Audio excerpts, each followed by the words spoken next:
A warm welcome to Anuradha Vedic Astrology. Today we are going to see what makes a person volatile.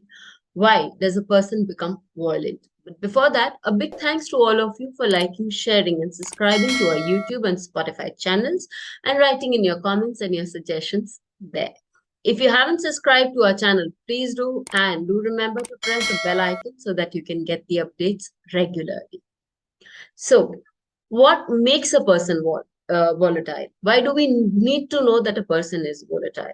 We see a lot of cases of abuse, divorces, problems with friends due to a lot of volatile personalities. So, if we are well aware of the nature of a person, whether the person is prone to getting volatile at the drop of the hat, is the person also prone to abusing somebody? In that case, we can maintain a safe distance from such people.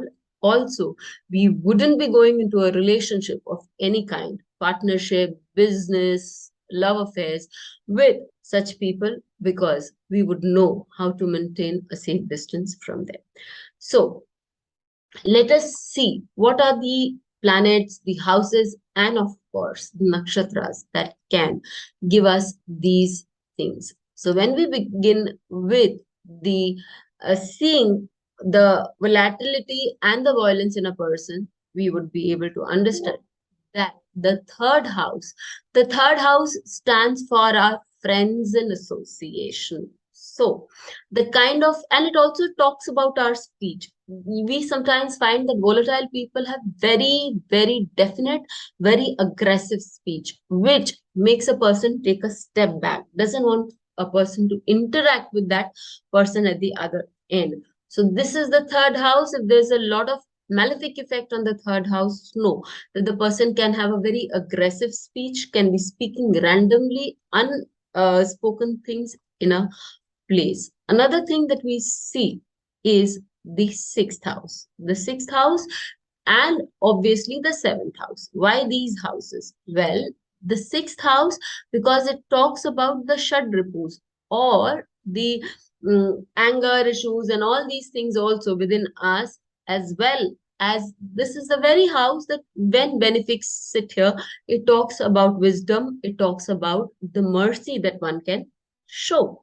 So, when we have a lot of malefic influence on the sixth house, one can be ruthless. One wouldn't be having a problem in being angry, in being abusive, in being dominating.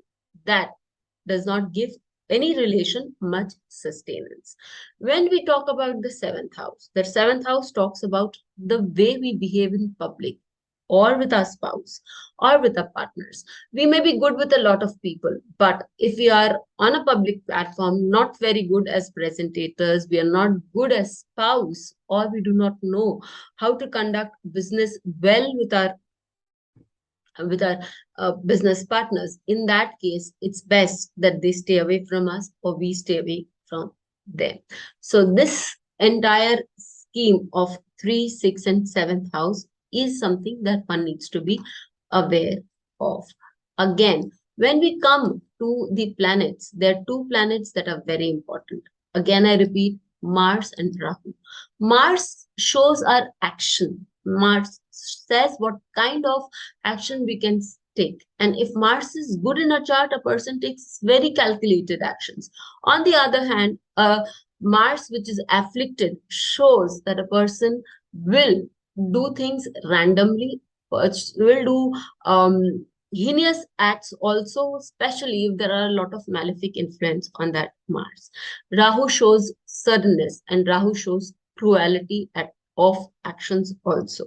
So a Rahu, which is very strong and unaspected by benefics, is capable of creating a lot of issues in a person's life.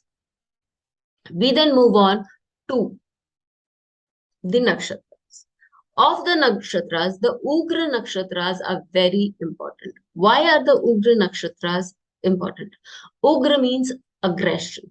So these nakshatras have the quality of giving a person aggression. Are these nakshatras capable of giving aggression only in the direction of violence, in showing a person doing heinous deeds or abusing others? Definitely not.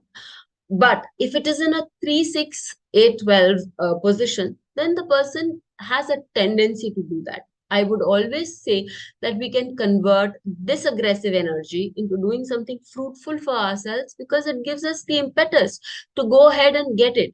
But on the other hand, people can use the same very energy in a very negative manner and create a lot of problems for themselves and others around them. So much for the Ugra Nakshatras. What are they? The Ugra Nakshatras are Bharani, Magha, Purva Phalguni, Purva Ashad, and Purva Bhadra. So these are the Ugra Nakshatras. Then we come to the Tikshna Nakshatras, which are again four in number. The Tikshna Nakshatras that one would see is Adra, Aslesha, Mula, and again the last one is Jyeshtha.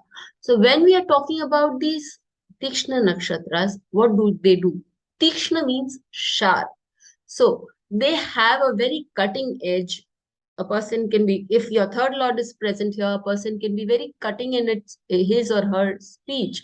If there is a malefic influence on these nakshatras, a person would not have a problem going to any when the person has lost his mind or is very aggressive, then a person wouldn't have a problem in raising their hands, being abusive, or for that matter doing any other heinous deeds. So these are again the nakshatras that one need to be careful about. There is one more nakshatra, Shadvihesh nakshatra. That is a nakshatra that has the ability to control and yet be sophisticated. So when we talk about people who do things behind the scenes and can be volatile, can be conniving, then this nakshatra, if it has malefic influences, can also show those deeds. You can take it further, you can see how it works in the chart. And having experimented it on many charts, I found that these are a few things that we really need to be careful about when we are judging the volatility or violence in a person. Till we meet with you again, thank you.